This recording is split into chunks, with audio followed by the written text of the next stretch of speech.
Bueno, Presi, sensacións, que non queda nada, 3 días. Bueno, as sensacións, a verdad, que vendo este estadio son boas, non? Eu creo que aquí pode xogar cualquera, naide pode dicir que o terreno de juego pode influir no resultado. Como chega o barco? A verdad, pois, o barco chega con moita ilusión. É a primeira vez na nosa historia que xogamos un playoff, lógicamente a ilusión dentro do equipo e da directiva, sobre todo dos aficionados, pois é moi grande bueno, vimos con toda ilusión a competir, que é o que hai que facer. O escenario inmellorable, non? A verdad que o escenario, tanto co este como Ancho Carro como o Riazor, cualquiera dos tres sería, creo que era un premio para os xogadores.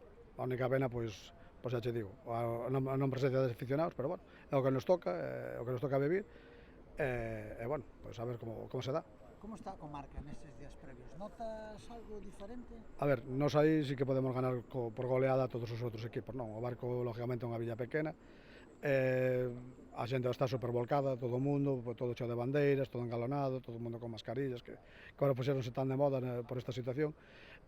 Notase, pálpase, os xogadores notanse que son, por decirlo algumamente, máis importantes que durante todo o ano, que xa durante todo o ano, ali, a verdad que viven, todo o público vive moi pendiente do que faga o xogador. E bueno, isto eu creo que en Ourense, Compostela, que son máis sitios máis grandes, máis tal, lógicamente non se pode notar tanto como ali. Pero bueno, é parte do playoff e nós temos que aproveitalo que é o noso, non? A última Presi, hai favoritos ou non? Hombre, eu creo que o favorito creo que a día de hoxe, para min é o Compostela, non vamos a dicir que non.